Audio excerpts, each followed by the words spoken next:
Hi everyone, welcome back to the latest edition of the Fargo Force Show. Joining me this week is Force center Shane McMahan, second year with the Force, one of the assistant captains as well for the Force. Shane, tell me about being a captain, what an honor that is and what it means to you and the team.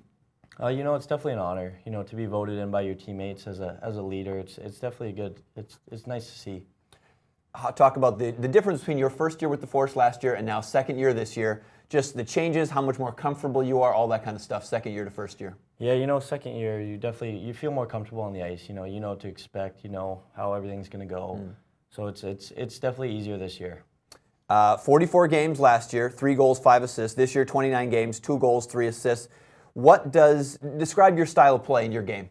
My style of play. I definitely a role guy. I like to very proud of PK and such. So it's nice. You guys have been pretty good on that this year too, especially recently. We'll talk about that as we get into the highlights a little bit. But being on the penalty kill, what is the mentality on that? I don't know if I've asked anybody on the show this year. Talk about the mentality on being on PK. It's definitely, you got to have a different mentality. It's all about blocking shots, just being in your position.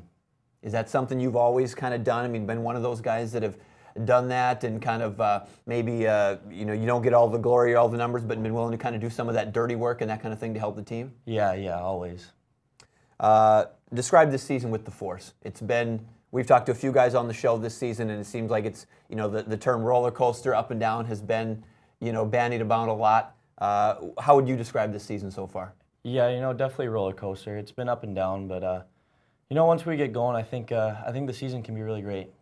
What do you guys need to do to get things rolling in that right direction and stop that streak of, win 1, lose 1, win 2, lose 2, that kind of thing? I think our mental preparation and focus, our starts to games have been pretty tough, but I think once we figure that out, I think everything will come together. What can you do about that? I know Coach was here last show, and he's talked about that too, the starts. What do you do? Has he tried anything? Have you guys tried anything to get off to that better start, experimenting a little bit even? Talk about that. Yeah, we've tried a number of things. I mean, from everything from pregame warm-up to on-ice warm-up. We just try to do something different, get everybody focused, whether it's, some guys do their own thing, and we just try to get everybody focused. 75 goals for the Force this year, which by 1 goal is the fewest goals scored in the USHL. But Coach has made some trades, some moves in the last month or so to try to kind of benefit that. What are your thoughts on that? Some of these guys you like that have come in that can maybe, get the puck in the net a few more times and help you guys in that area? Yeah, definitely. A couple of guys are really starting to fit in. They're starting to find their groove, So I think these guys that have come in, the newer guys, are going to be good for us. Now, one of the things you like to do when you're away from the ice is you're from Colorado, spent some time in California, but now back in Colorado, and your hometown is Colorado, but is doing a little fishing. What can you tell us about fishing? What's your favorite type of fishing? What do you do the most? Fishing, probably bass fishing. It's a lot of fun, a lot of action. So that's what you did back home in Colorado? Yeah. And what about this area? What have you done around here since you've been in the FM area? This area, I've been doing a lot of catfishing on the Red River. So that's definitely been a treat. Any walleye fishing? Yeah, I did a little bit of walleye fishing up in actually in Canada in Lake of the Woods. So okay. that's been fun. So what do guys on the team ask you for some fishing tips? What's your best fishing tip? Here and there, but probably the best fishing tip is just to be patient. All right. Well, since our last show, the Force had played 4 games, wrapped up the longest homestand of the year, a 7-game homestand. Let's take a look at how those games went. They started the homestand started this last stretch hosting Des Moines on New Year's Eve. First period, scoreless. Fargo's Blake Lazat gets nifty on the attack. He's taken down, which resulted in a forced power play, but they couldn't capitalize, and it was scoreless 3-1. Second period, Dennis Smirnov with a breakaway, but he's stolen by Jan Ruzik.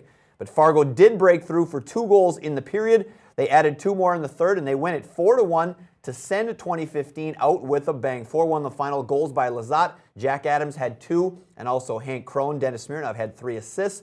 Ryan Wishow had 21 saves, and the Force outshot Des Moines in that one, 29-22. So after taking New Year's Day off, the Force were back on the ice January 2nd, hosting Waterloo. Monique Lamoureux dropping the puck there. Period 1, Force on the attack. Our guest, Mr. McMahon, shot is stopped. You would, however, get the Force's only goal in this one. We'll talk about that in a second. Later in the first, Blackhawks tally. The pass goes through 3 players right to Marshall Moyse.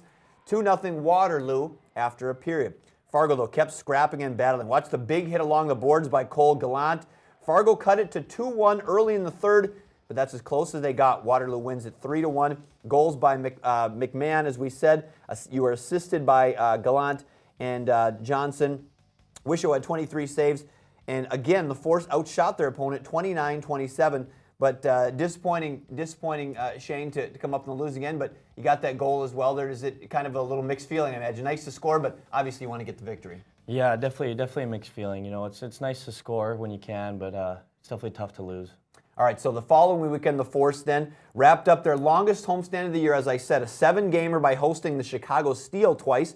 On Friday, January 8th, the Force outshot Chicago 39-37, but couldn't put one in the net and lost 1-0. The Force were 0-7 on the power play. The next night, however, the Force struggled again on the power play, going 0-5, but it didn't matter. 5 goals they scored. In fact, after leading this one 3-0, the Force then trailed 4-3 in the final minute. You guys pulled your goalie, and Grant Meyer scored with a minute left to send the game into overtime, and then in OT, Smirnoff scored a minute in to give you guys a thrilling 5-4 overtime victory. What a game that one was, and a great way to kind of wrap up the weekend as well. Big momentum. We're getting off to a good start, almost blowing it, and then coming back to win. That had to be huge. Yeah, definitely.